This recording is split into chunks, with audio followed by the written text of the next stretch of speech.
Hi, I wanted to jump on and to share one of the things that I first did with my essential oils once I got them, because I wanted something that would save me money and would still be healthy for our family. So that one of the first things I did is I looked at the soap we were using. I figured we'd gotten a pretty good hand soap. I mean, I picked some of the healthier companies. So I'd gotten Method, and I thought it should be good enough. And so when I started looking at soaps, I thought, do I really need to switch? I mean, what I have is good.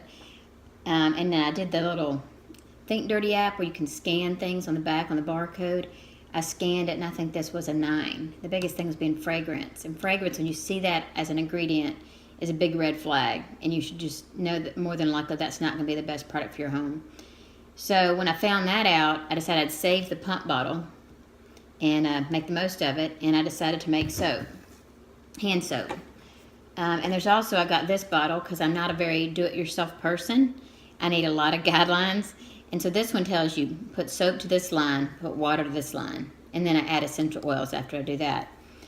Now they do have, through the Young Living site, they have a Thieves hand soap. That's the foamer. And I love this. But I needed to save money because on our budget, if I want to use the essential oils, I have to be really smart about how I use them. And I do want to use them. So this, I got initially to see how I liked it, and then I saved the pump bottle to make my own. So once again, all these are ones that I could make my own. And one reason is a lot of the soaps, I remember years ago, probably 20 years ago, when I remembered hearing somebody talk about, his dad worked for the CDC, and he was talking about people keep using these antibacterial products in their soaps, and they feel like that's really helping a ton, and it's just like the antibiotics, where when you're doing that, you can build up this resistance, and it's really not helping overall our culture when we're doing that. And so as our body builds up resistance, we end up with a new problem. So I knew I didn't need that in it. I just know that I wanted something that was healthy without the junk added. So once I figured this out, I went about making my own. And this has some still in it, but I'm just going to add to it.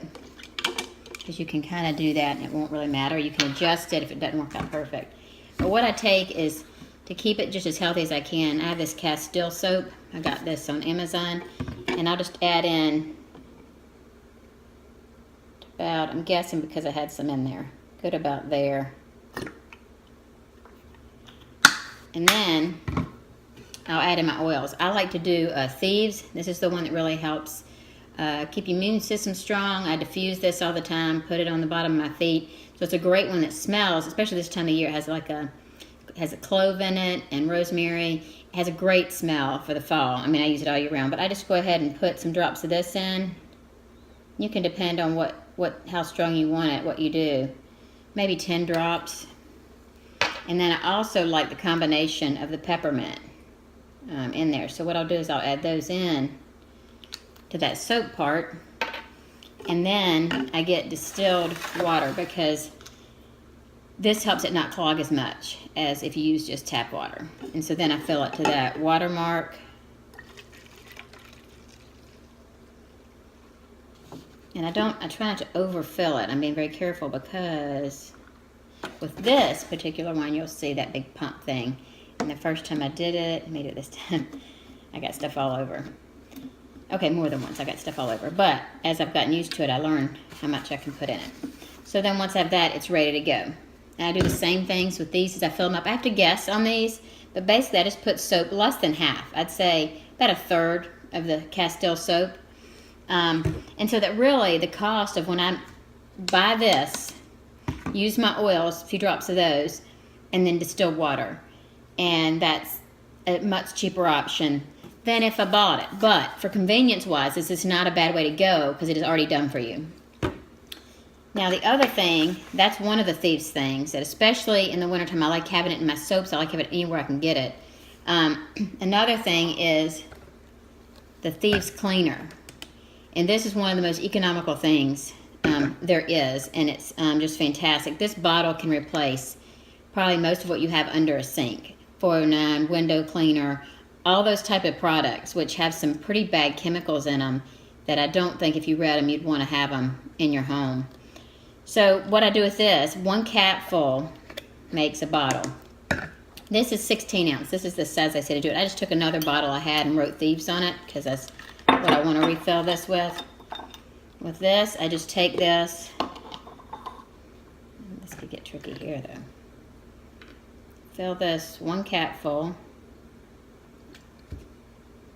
and then take it, put that in, and then take again the distilled water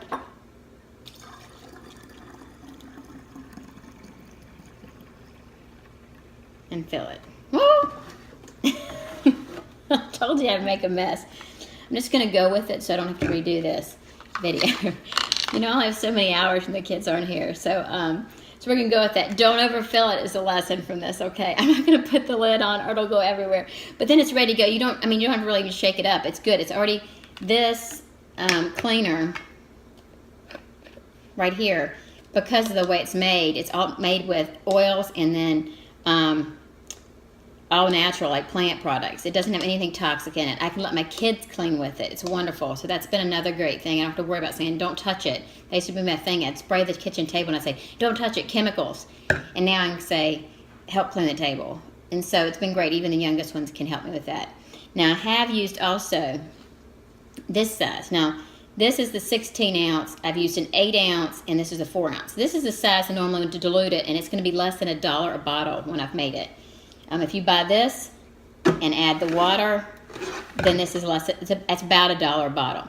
Now, if you make it more concentrated, it'll be a little bit more, but still cheaper than like if you buy 4.09 or something. Then it's like $3, I think, a bottle or something, and it's got the chemicals. So the cancer-causing, the toxic one. I'll try to be politically correct about it, I guess. The toxic chemicals that you don't want in your home. Trying to get those out. I can't do everything in my environment to eliminate all that. But what I can do is I'm the gatekeeper of my home, and I can eliminate things like that. So with this one, I do the same thing actually. I just put a cap full of this, and then I fill it up. And I put these little ones in my bathrooms because, one, they're a great size to just put beside in the bathroom on a shelf or something. And you can spray the toilets. It's better than having a bathroom spray that's toxic that you're breathing in, and the people hate it when they come in. You can spray the toilets, you can spray the sinks, you can spray anything with it, and it's gonna keep it clean. So that's another, I feel better in the bathroom, making it a little bit stronger, and I feel like then it'll clean a little bit better. So that's how I do that. And with these products, the Thieves and the Peppermint, these are both in that kit you start out with. If you started with a premium starter kit, which helps you just get started. But I want to always show people things you can do at home that will cut down on the cost, so that money should never be the issue of not introducing this into your home. One, because you can make some easy, and I mean, I am not do-it-yourself person, but easy things that I just did. If you don't spill it all over the counter, but still, at least it's not toxic. And then the other thing is that you're getting junk out of your house that you just don't want in. And there's so many areas to do this, but I just wanted to do a quick video and show you 2 easy ways that you can use this, that maybe you could implement in your home. Whether if you have the starter kit, you can go ahead and start that.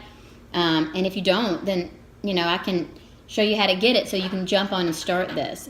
I have a passion for helping people get the chemicals out of their house. It's what we've been trying to do. And it can be a process that can take a while, but pick the biggest issues in your home that you're bringing junk in and get them out. It doesn't have to be something you do in a day. Just start doing it and make that effort. So I hope that helped, and just don't overfill the bottle like I did.